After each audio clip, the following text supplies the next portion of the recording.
Apa beda khalifah dan kerajaan? Pertanyaan. Apa beda khalifah dengan raja? Apakah pemerintahan kita ada khalifah yang wajib ditaati? Terima kasih. Jawaban. Bismillah, wassalatu wassalamu ala rasulillah, amma ba'du. Kita akan melihat hadis berikut. Dari Safinah radhiyallahu anhu, yaitu pembantu Nabi sallallahu alaihi wasallam, bahwa Nabi sallallahu alaihi wasallam bersabda, yang artinya, khalifah di tengah umatku selama 30 tahun. Kemudian setelah itu diganti kerajaan. Hadis riwayat Ahmad, Tirmidzi, dan sanadnya dihasankan Syu'aib al-Arnaud. Dalam riwayat lain, juga dari Safinah, Nabi SAW bersabda, yang artinya, sistem khalifah setelahku selama 30 tahun, kemudian menjadi kerajaan. Hadis riwayat Ibnu Hibban, dan dihasankan Syu'aib al-Arnaud. Dan rentang 30 tahun terhitung sejak masa Abu Bakar As-Siddiq hingga peristiwa penyerahan kekhalifahan di masa Hasan bin Ali radhiyallahu anhum. Kata para ulama, dengan perhitungan detail, dari masa Abu Bakar hingga penyerahan kepemimpinan Hasan kepada Muawiyah, tepat selama 30 tahun, tidak lebih maupun kurang, meskipun sehari. Kita simak keterangan Ibnul Arabi, terbukti untuk janji Nabi yang as-sadiq, yaitu benar ucapannya, ketika beliau sallallahu alaihi wasallam bersabda, khilafah di tengah umatku selama 30 tahun. Kemudian setelah itu diganti kerajaan.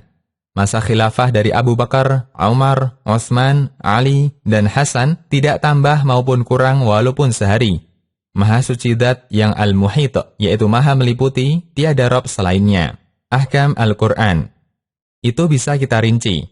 Khilafah Abu Bakar 2 tahun 3 bulan. Khilafah Umar 10 tahun 6 bulan. Khilafah Utsman 12 tahun. Khilafah Ali 4 tahun 9 bulan. Khilafah Hasan 6 bulan.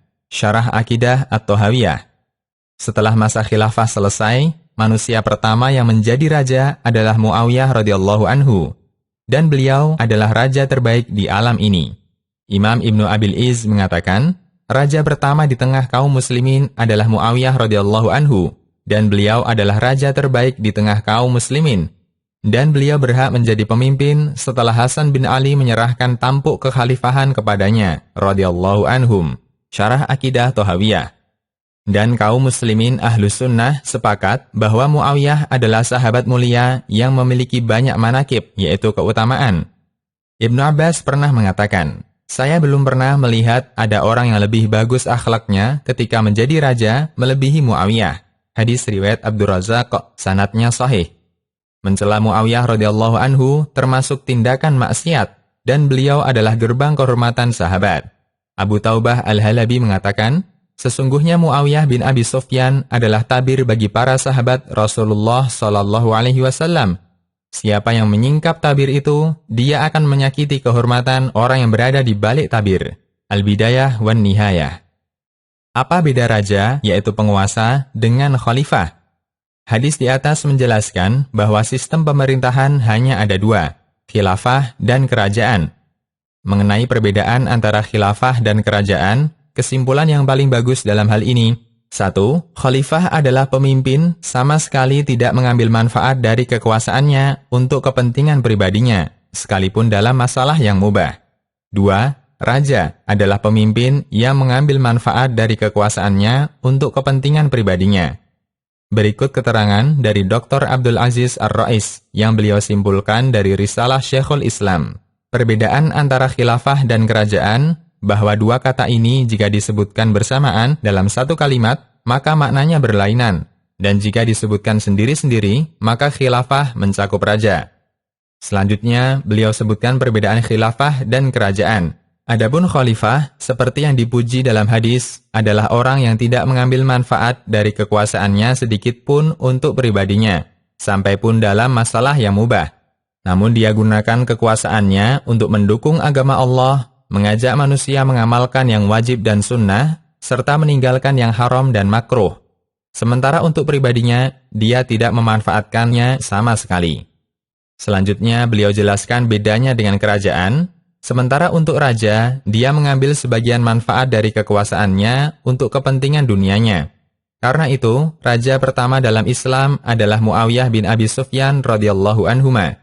Dan Muawiyah, sekalipun beliau sahabat yang mulia, beliau bukan khalifah. karena Muawiyah mengambil sebagian manfaat yang mubah dari kekuasaannya. Bukan syarat untuk taat pemerintah, dia harus khalifah. Siapapun yang diakui sebagai pemimpin oleh masyarakat, maka dia wajib dibaiat oleh semua masyarakat yang tinggal di wilayah kekuasaannya. Islam sangat antusias untuk mewujudkan persatuan umatnya. Sementara persatuan tidak mungkin terwujud kecuali jika di sana ada satu imam yang memimpin semuanya. Karena itulah, ketika di tengah kaum muslimin ada pemimpin dan pemerintah yang sah, maka kaum muslimin diwajibkan membaiatnya. Rasulullah Shallallahu Alaihi Wasallam bersabda, yang artinya, barang siapa yang mati, sedangkan di lehernya tidak ada ikatan baiat, maka dia mati dalam keadaan jahiliyah. Hadis riwayat Muslim.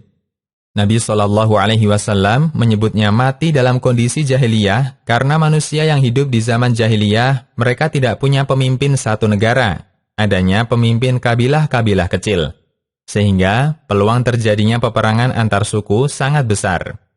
An-Nawawi mengatakan, mati dalam keadaan jahiliyah artinya mati seperti orang jahiliyah, di mana mereka suka perang, kacau, tidak punya pemimpin tunggal. Syarah Sahih Muslim.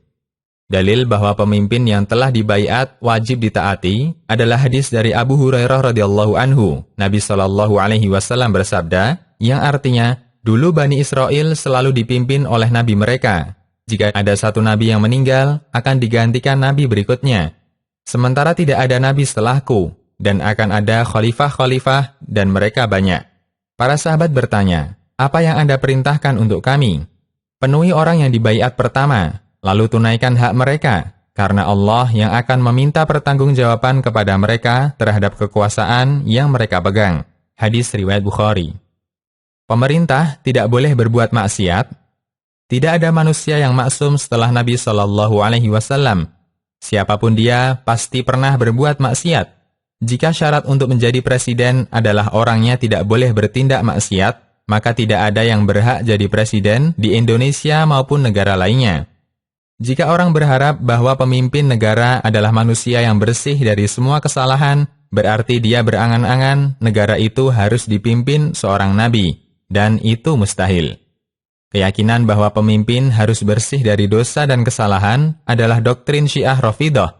Bagi mereka, imam harus maksum. Karena itu, mereka membatasi imam mereka hanya ada pada 12 orang yang semuanya diyakini maksum. Syekhul Islam mengatakan, para generasi pendahulu kaum muslimin, yaitu para sahabat dan para ulama dari semua kalangan telah sepakat bahwa tidak ada seorang pun setelah Nabi Shallallahu Alaihi Wasallam yang maksum, terjaga, baik dari dosa besar maupun dosa kecil. Jami' Ar-Rasail. Demikian, Allahu A'lam.